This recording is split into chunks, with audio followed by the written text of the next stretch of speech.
الرحيم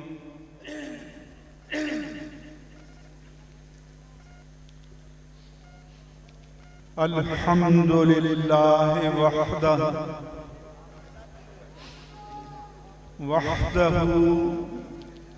وحده لا شريك له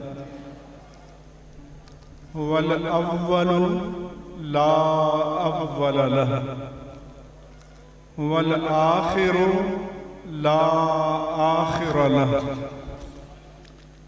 الصلاة والسلام على من لا نبي بعده ولا رسول بعده ولا كتاب بعد كتابه ولا شريعة بعد شريعته ولا أمة بعد أمته سيدنا ومولانا ومأوانا وملجانا محمد وعلى آله وصحبه وكل من تبعهم بإحسان بعده اما بعد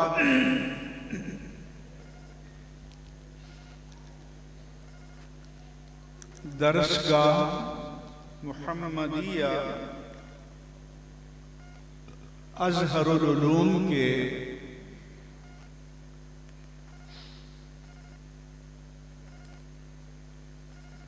محتمم علامہ محمد ارشاد ازہری صاحب زادہ علامہ حسیب احمد خان ازہری صاحب زادہ علامہ حسان احمد خان ازہری بارک اللہ فی عمرکم وسعاداتہم وفیوزہم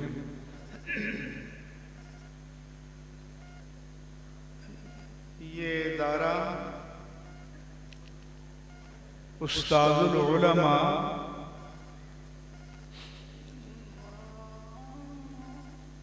اپنے عہد کے ممتاز خطیب حضرت علامہ محمد خدا بخش ازہر رحمہ اللہ تعالی کا قائم کردہ ہے۔ اس کی خدمات جلیلہ کو اللہ تعالی ان کے لیے تا قیامت صدقہ جاریہ فرمائے۔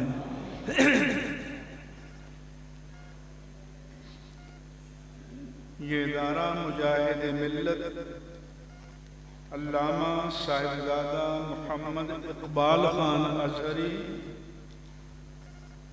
اور محسن اہل سنت علامہ صاحبزادہ محمد مشتاق خان ازہری رحمہم اللہ تعالی کی خدمات سے بھی فیضیاب رہا ہے۔ اللہ تعالی ان تینوں مرحومین کو اپنی بارگاہ عالی میں اعلیٰ مقام عطا فرمائے۔ اللہ تعالیٰ ان کے درجات کو بلند فرمائے۔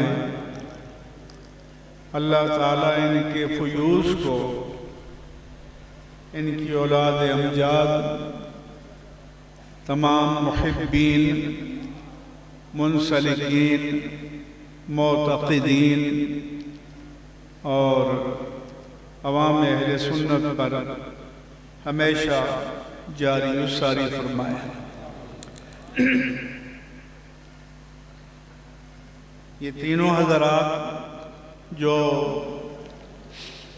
اس ادارے کو چلا رہے ہیں، ان کے مشن کو آگے بڑھا رہے ہیں، اللہ تعالیٰ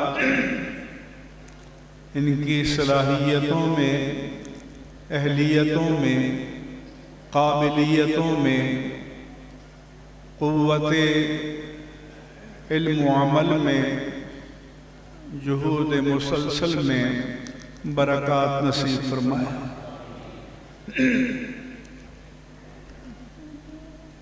علماء کرام، خطباء اعظام، مدرسین کرام، اس ادارے کے لائق و فائق اساتذہ کرام، طلباء کرام، معاونین کرام، معززین علاقہ، سب کی تکریمات و تشریفات کے بعد تمام حاضرین کی خدمت میں السلام علیکم ورحمۃ اللہ وبرکاتہ۔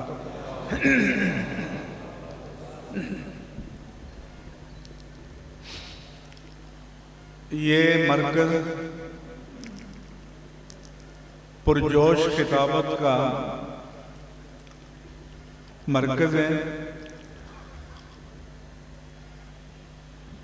مگر میں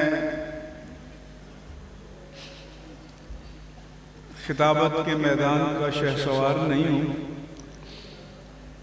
آپ کے ساتھ ٹھہراؤ کے ساتھ، قرار کے ساتھ، سکون کے ساتھ چند ضروری باتیں کروں گا۔ آپ کے نعرے بھی نہیں چاہیے، توجہات چاہیے۔ جو میں عرض کروں ان گزارشات کو آپ توجہ سے سنیں۔ سب سے پہلے میں چند دن کے لیے امریکہ گیا تھا، تو پیچھے ایک مسئلہ پیدا ہوا کہ یوٹیوب مولانا نے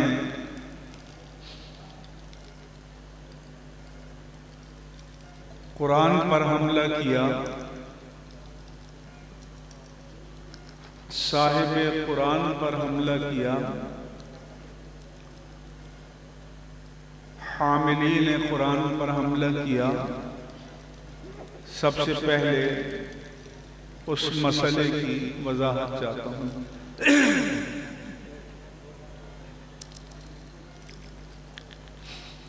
سورہ اعراف میں اللہ تعالیٰ کا فرمان ہے، موسیٰ علیہ السلام نے اللہ تعالیٰ سے التجا کی، دعا کی، وَاكْتُبْ لَنَا فِي هَذِهِ الدُّنْيَا حَسَنَةً۔ اے اللہ، تیری بارگاہ میں التجا ہے، دعا ہے کہ ہمارے لیے امت موسوی کے لیے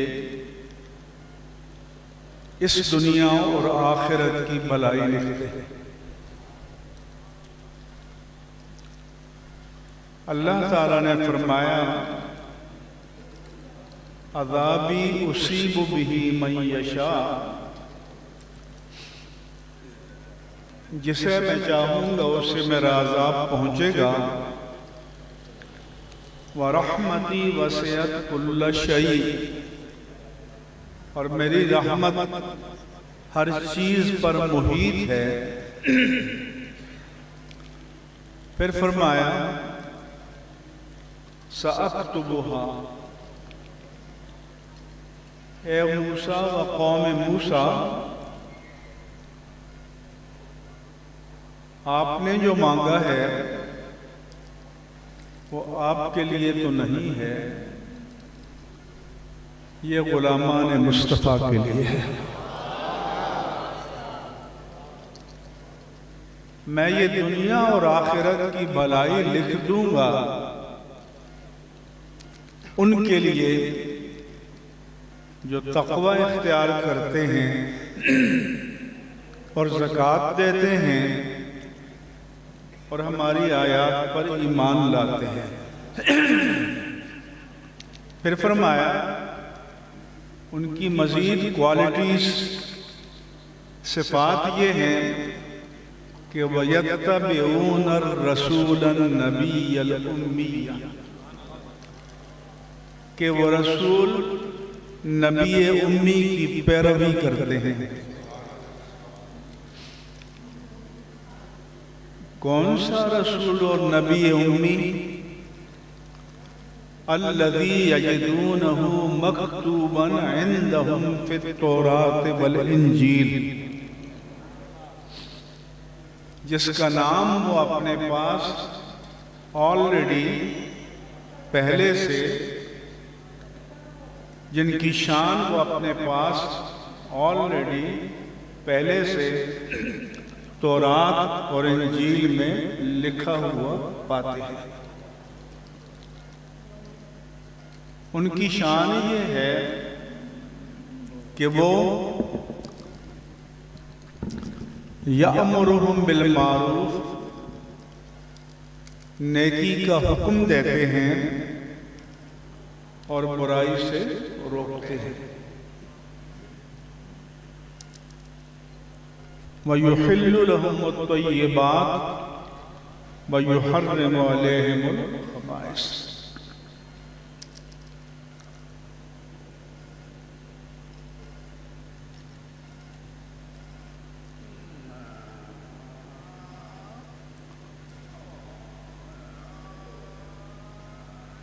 ایک حدیث پاک میں ہے،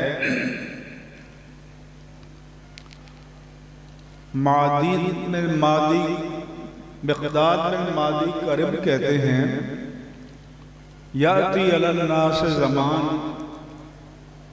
لوگوں پر ایک دور ایسا آئے گا، رجل شبعان علی اریکتہ، ایک پیٹ بھرا شخص اپنی مسند پر بیٹھا ہوگا، یقول، اور کہہ رہا ہوگا، ما احل اللہ فی کتابہ فاحلوا وما حرم اللہ فی کتابہ فحرموا۔ جس چیز کو اللہ نے اپنی کتاب میں حلال ڈکلیئر کیا ہے اسے حلال مانو، اور جسے حرام ڈکلیئر کیا ہے اسے حرام مانو۔ That's all, finish۔ اللہ کے حبیب نے فرمایا کہ نہیں،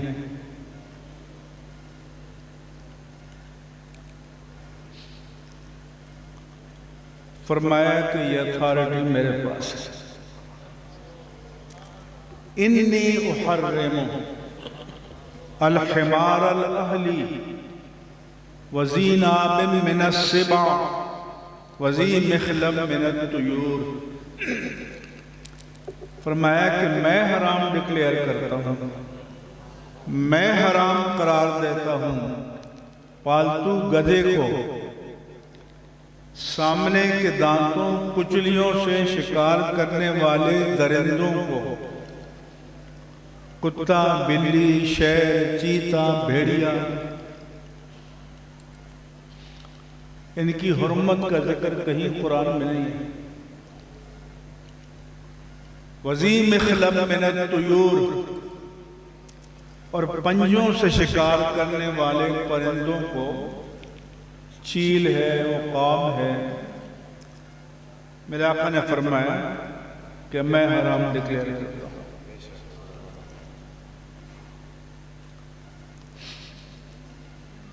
یہ کہنا کہ حسبنا کتاب اللہ یہ کافی نہیں ہے۔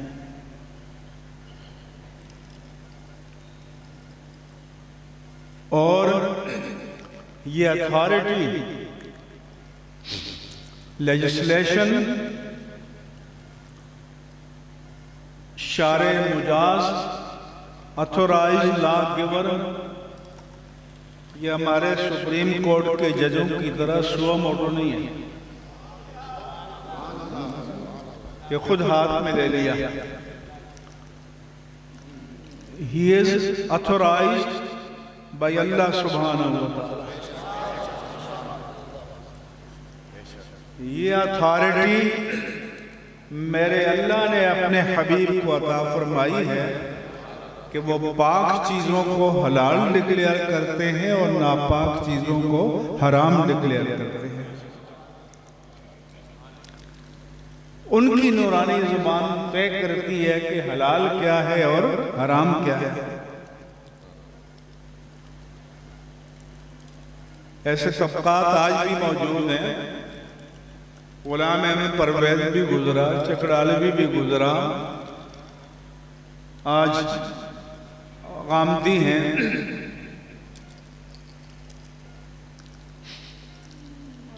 تو یہ مقام نبوت کو سمجھنا ضروری ہے. آپ نے فرمایا تھا کہ الا وانا اوتیت القرآن ومثلہ معہ، سنو مجھے قرآن دیا گیا ہے اور اس کی مثل بھی اس کے ساتھ ہے. حسبنا کتاب اللہ نہیں فرمایا. لوگ تو بسوں کے پیچھے لے رہتے ہیں کہ اللہ ہی کافی ہے، اور اللہ فرماتا ہے یا ایھا النبی حسبک اللہ ومن اتبعک من المؤمنین. اے نبی آپ کے لیے اللہ کافی ہے اور مومنین کی یہ جماعت کافی ہے.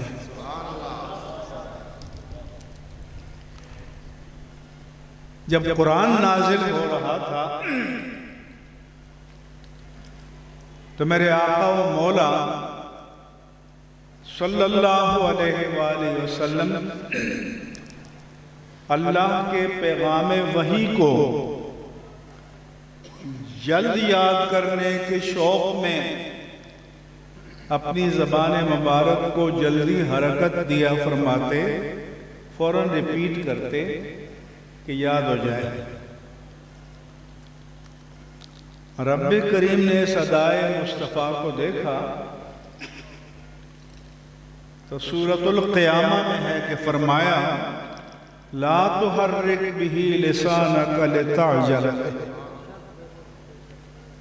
اے پیارے حبیب صلی اللہ علیہ وسلم، میرے پیغام وحی کو جلدی یاد کرنے کے شوق میں اپنی زبان مبارک کو جلدی حرکت نہ دیا کیجیے. اِنَّ عَلَيْنَا جَمْعَهُ وَقُرْآنَهُ، اس قرآن کو آپ کے سینے میں اور آپ کے ذہن میں محفوظ کرنا اور آپ کی زبان پر جاری کرنا، اے پیارے حبیب یہ آپ کا نہیں ہمارا کام ہے. فَإِذَا قَرَأْنَاهُ فَاتَّبِعْ قُرْآنَهُ، تو جب ہم پڑھ لیں، یہ ہمارا بھیجا ہوا فرشتہ پڑھ لے، تو آپ اطمینان کے ساتھ، قرار کے ساتھ، سکون کے ساتھ پڑھ لیا کیجئے. ثُمَّ إِنَّ عَلَيْنَا بَيَانَهُ، پھر یہ کوئی دیوان غالب یا دیوان حافظ نہیں ہے کہ اس کا جو مطلب کسی کے منہ میں آئے، دماغ میں آئے، بیان کر دے. رب نے فرمایا کہ اس کا بیان بھی ہماری طرف سے آئے گا.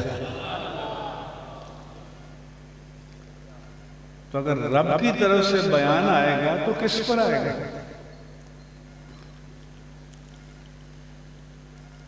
پھر بیان بھی اسی پر آئے گا جس پر قرآن آیا ہے.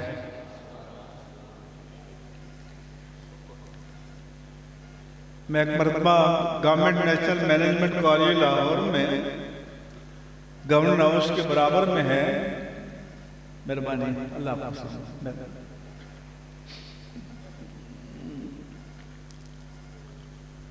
وہاں